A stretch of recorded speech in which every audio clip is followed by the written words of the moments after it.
a determinação pela oncologia de cura é quando você tem um câncer, você trata esse câncer e nos próximos 5 anos ele não volta.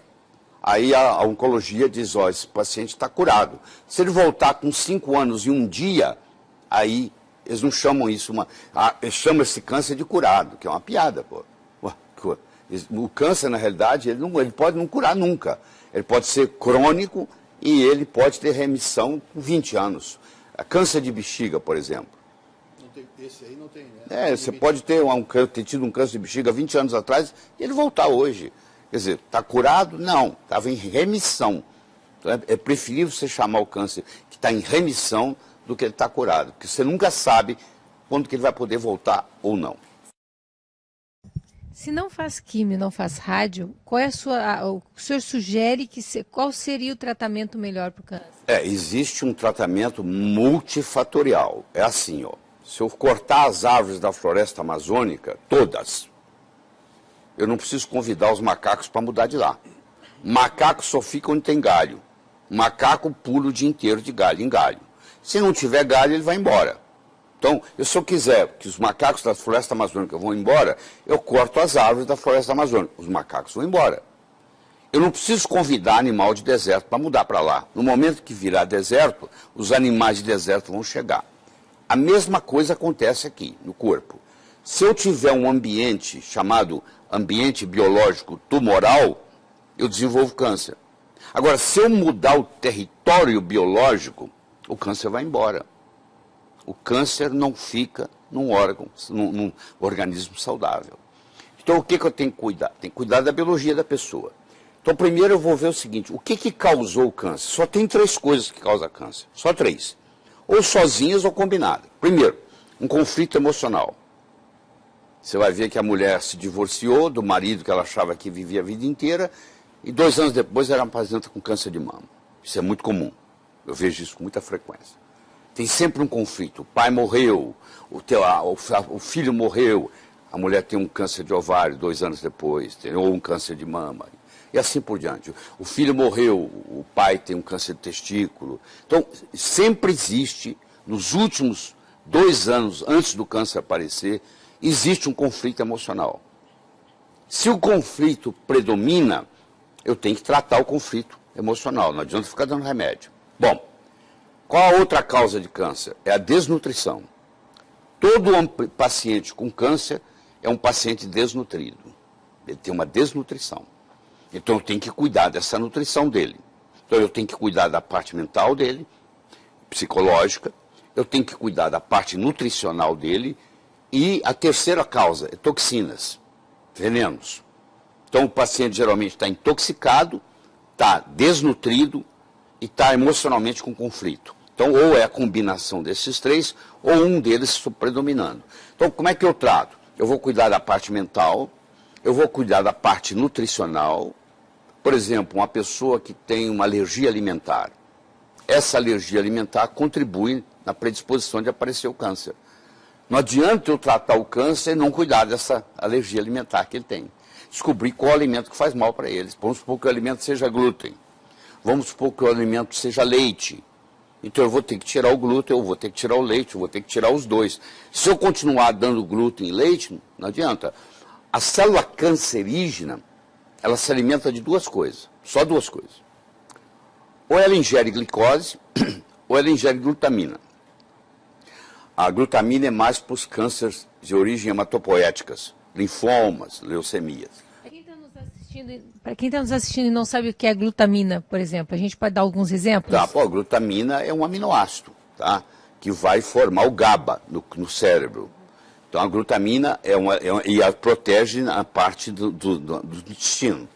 Só que pessoas com câncer nós devemos evitar dar para ela glutamina, principalmente se ela tem um câncer hematopoético, se ela tem um linfoma, uma leucemia, um mieloma múltiplo. Então esses nós não podemos dar glutamina em hipótese alguma. Mas o que me interessa que mais é o açúcar, é a glicose. A célula cancerígena, e foi o Otto Warburg que ganhou o prêmio Nobel em 1931 por causa disso, a célula cancerígena, ela se alimenta predominantemente de açúcar. E ela prejudica, você já deve ter visto paciente caquético, morrendo, moribundo, em carne e osso, em pele e osso, e o tumor está crescendo. O tumor cresce e o paciente está definhando. Por quê? Ele está pegando toda a glicose que tem. Então, se eu pegar um paciente com câncer e tirar dele a glicose, tirar dele o carboidrato, o tumor encolhe. Mas qual a conduta hoje? Vai no médico, o médico fala, ó, você vai fazer quimioterapia. Doutor, e a alimentação? Ah, fica à vontade. Se fosse você, tomava até sorvete. Pode, vai lá no shopping, toma sorvete, aproveita. Quer dizer, se eu agora estou fazendo quimioterapia, que já não tem uma eficácia muito boa, a eficácia é pífia, eu posso discutir isso depois com vocês. Ah, e eu ainda vou para o shopping tomar sorvete, que é açúcar puro, então eu tô alimentando diariamente o meu câncer se eu estou tomando sorvete diariamente. Agora, se eu arrumo uma dieta chamada cetogênica, onde o carboidrato é quase zero, o meu câncer regride. Então, o Dr. Thomas Seyfried, que é hoje uma das grandes autoridades do mundo em dieta cetogênica, ele pega pacientes com câncer, ele põe os pacientes em dieta cetogênica e os tumores vão encolhendo. Mas, infelizmente, isso ainda não chegou ao Brasil. Porque mesmo um colega médico que está nos assistindo, quando eu falo dieta cetogênica, ele fala, o que é isso? Eu, por curiosidade, eu olhei no Amazon.com, acho que semana passada, para ver quantos livros tinha de dieta cetogênica no Amazon.com. Até 100 livros eu contei, tá? Mas tem muito mais. Porque eu fui até a página 8 e tinha até a página 100. Devia ter mais ou menos, sei lá, uns 1000 livros sobre dieta cetogênica. E o brasileiro não tem noção nem o que é dieta cetogênica. Dieta cetogênica é quando eu baixo o carboidrato profundamente e eu aumento a quantidade de gordura. Gordura boa. Porque você tem gordura ruim e gordura boa.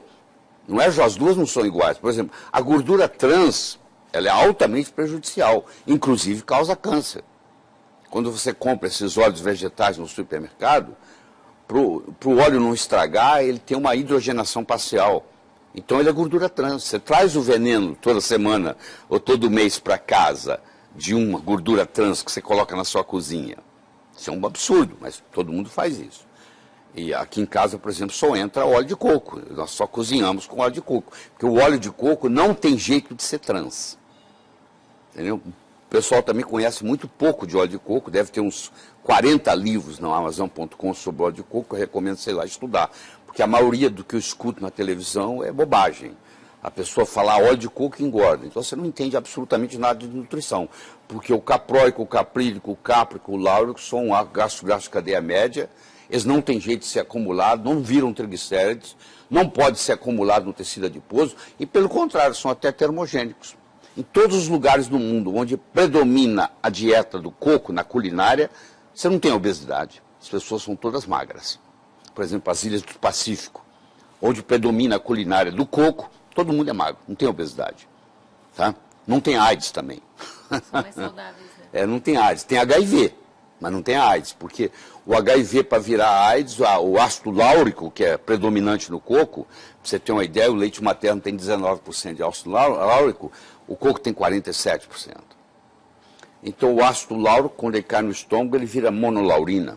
Ele mata fungo, ele mata bactéria, ele mata vírus, ele mata parasita. Então isso te dá uma saúde muito grande quando você se alimenta. Você não precisa usar filtro solar. Você toma o coco na hora de ir para a praia, uma colher de sopa de coco, de óleo de coco, ou você passa o óleo de coco na pele, também não deixa queimar. Pode ficar o dia inteiro no sol. Então fica a dica, excelente protetor solar. Excelente protetor solar, natural, faz bem, é absorvido, vai contribuir, não tem... A nossa família, todo mundo usa, as crianças, os netinhos, tudo usa óleo de coco para ir na praia. Candidíase, por exemplo, o ácido láurico, ele vira monolaurina, e uma das propriedades da monolaurina é antifúngica. Então ela mata a Candida albicans. Porque a Candida albicans, ela pode evoluir para a Candida glabata e causar câncer. Uma das causas do câncer é o fungo. Não é a Candida albicans que vira glabata. A albicans, propriamente dito, não causa câncer. Mas quando o terreno é propício, ela se transforma em glabrata. E aí ela é uma causadora de câncer. Nesse caso, é ingestão, é tomar, assim, comer de colher o óleo de coco. É, tomar de colher. Uma colher de sopa tem 14 gramas de óleo. 14 gramas. Então você toma 1 a 2 vezes por dia, tá? Mas é isso aí. Aí a dieta cetogênica que nós estamos falando. Então você ingere as gorduras boas, o ômega 3, o ômega 6, o ômega 9, porque é outro problema que existe. Todo lugar que você lê, você fala assim, mas nós temos muito ômega 6 e pouco ômega 3. É verdade, mas o ômega 6 que nós temos também está lesado, porque ele tá oxidado. Então, às vezes, é importante você tomar o ômega 6 não oxidado. Faz muito bem para a saúde quando você faz isso. Então, isso aí, quando predomina na sua dieta essas gorduras boas, e você cai o carboidrato, o câncer começa a diminuir. Você começa a tratar o câncer só com dieta. Entendeu? Nós trabalhamos com oxigênio, porque o Warburg mostrou que o oxigênio para a célula cancerígena é igual ao sol é para o vampiro. O vampiro tem que entrar no caixão e se fechar lá, porque se ele amanhecer o dia, o raio do sol mata ele, não é assim que é a lenda? Pois é, mais ou menos aqui. O oxigênio mata a célula cancerígena.